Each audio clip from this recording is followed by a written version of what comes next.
Alright, what's up everybody? Let me show you what this build can do in tier 8 maps. Hope you guys enjoy. If so, maybe consider liking the video and subscribing. The guide part will be right after this showcase. The timestamp will be in the comments below. Thanks for watching. Hope you enjoy.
what's up everybody?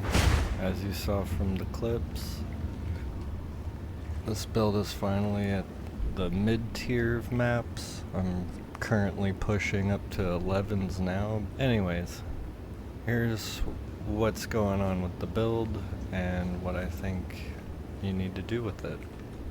All the details you might be needing.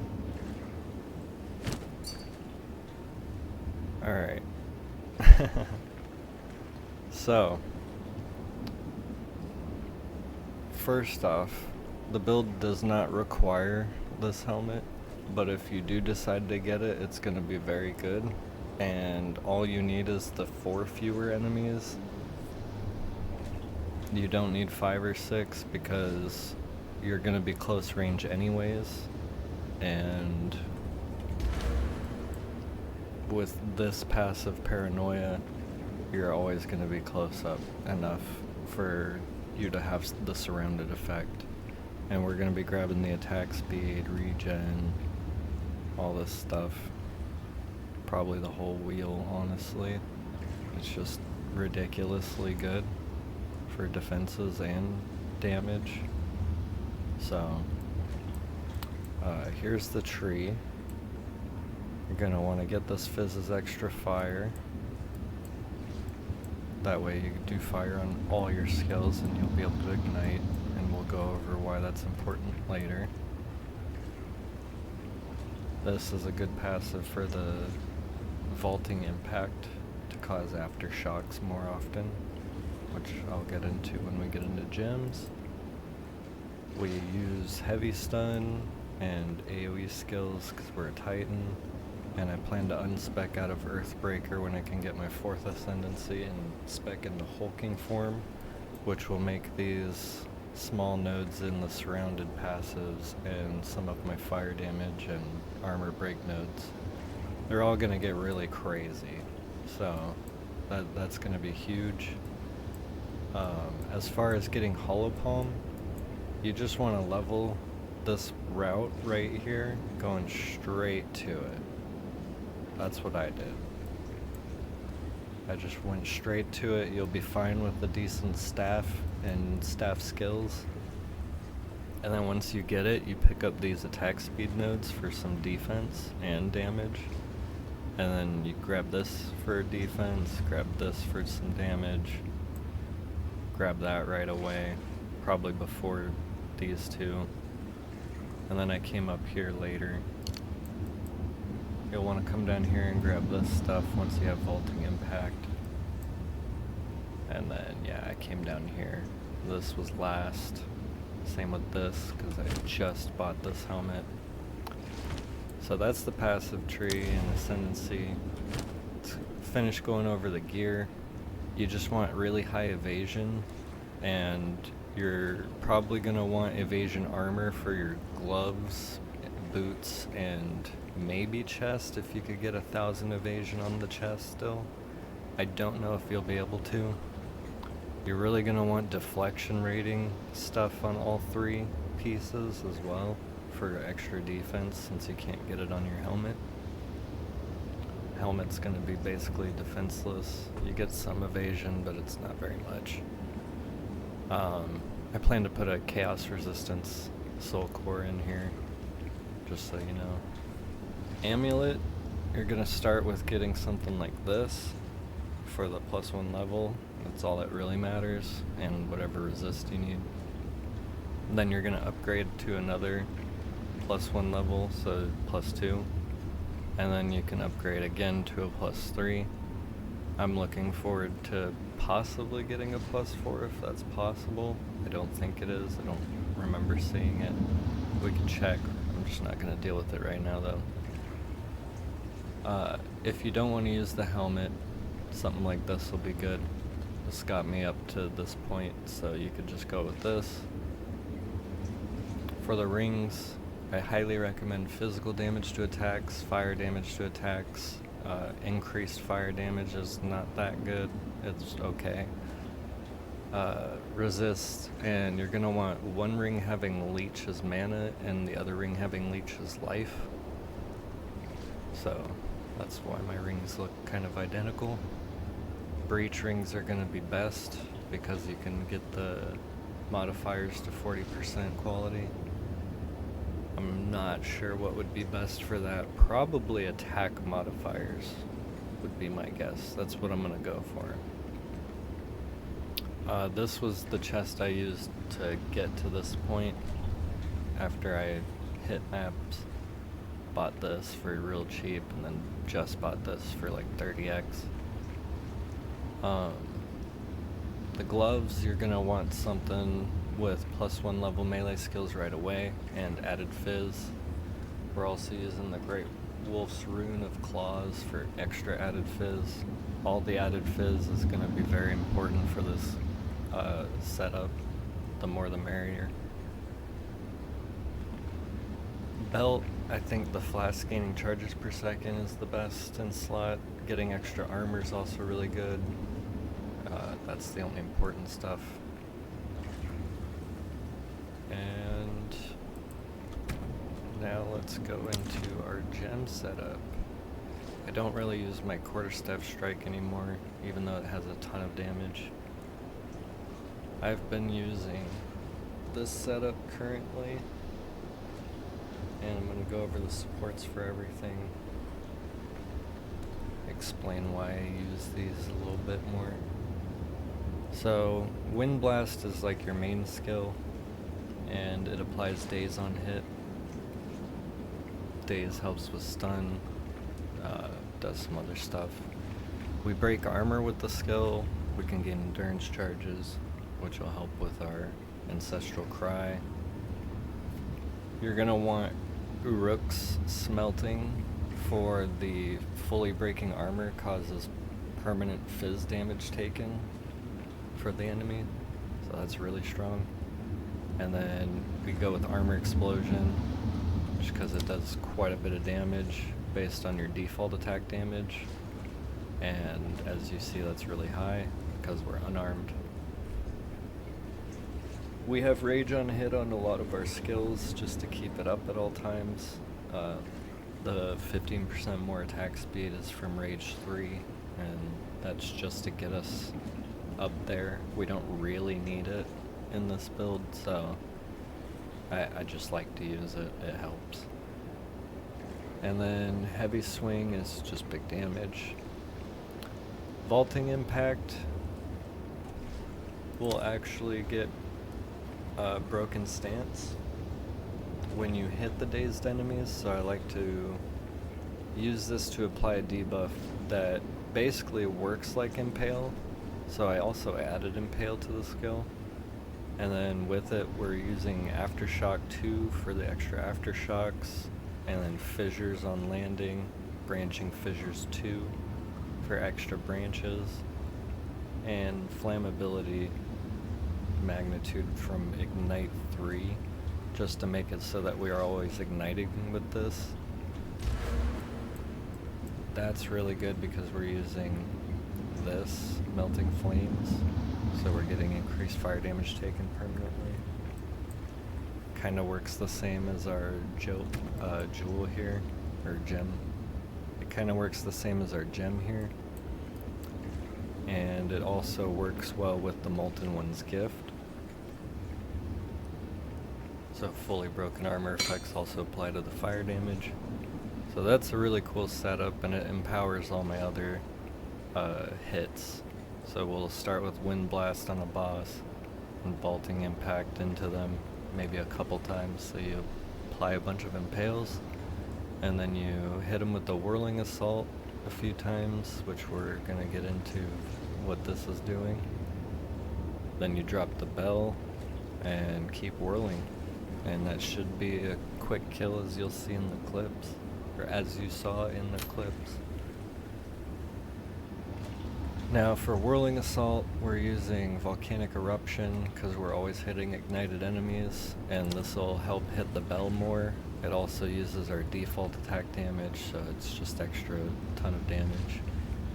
Rage 3, again, keeps the rage up.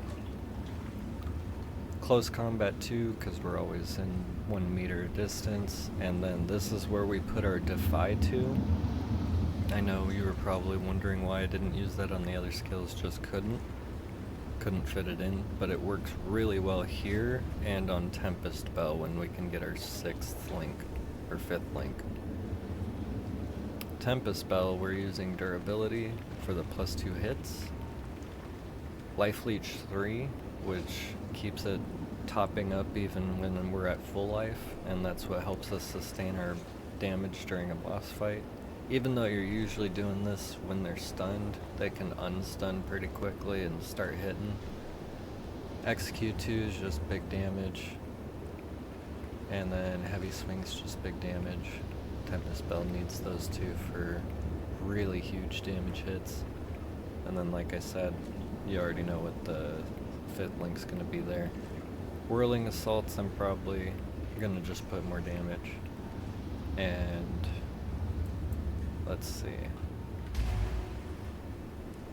Staggering Palm. We use this sometimes, not too often, but it's not bad. We give it a bunch of duration, which I need to upgrade. Life Leech 3 again, it just adds like extra leech and can't be removed at full life, so keeps me healing. Give it extra stun buildup with stun 2. We don't like stun 3, it reduces the damage too much and the projectiles help a bit with that, so I like my damage. And then I use Enduring Impact just to get the heavy stun to give me endurance charges. Again, I barely use it, but you can use it more often than I do. It's just there to help. Ancestral Cry is really good for this build because we get the volcanic steps for our eruptions, or our fissures. We get volcanic steps for our fissures and volcanic eruptions from our Whirling Assault. It like double stacks, I believe, because it's its own trigger, so it's a double trigger. We give it more duration, give it ignite chance so we can have ignited enemies. That applies exposure with increased effect. Not sure what else I'll do here, probably AoE, maybe damage. Berserk lets us increase our rage effect at the cost of some life, you don't even notice. We use mana regen from Clarity 2, really need that. With the leech, just helps top us up. Cannibalism 1 helps with just recovering life constantly. I like Overwhelming Presence here for the reduced element threshold, and for the reduced elemental ailment threshold, and for the reduced stun threshold, since we use both of them. And then last but not least, we use Wind Dancer for the more evasion rating, and of course the Gale Force is very helpful. It's quite a lot of damage on an unarmed build as well. We're increasing the AoE of it, giving it Life Leech as well. Tons of healing whenever we get hit. It's really nice. And then it blinds enemies, which reduces our chance to be hit further. And we also made it impale so it doesn't extract our impales from our other skill, and it can also help add more damage to our next skills when we do get hit. So, win-win. 6th link will probably just be a heavy impact or something for big damage. Not sure yet. But yeah, I think that's everything. If I missed anything, leave a comment down below. Leave a like and maybe subscribe if you liked the video. And have a good one, guys. Thanks for watching.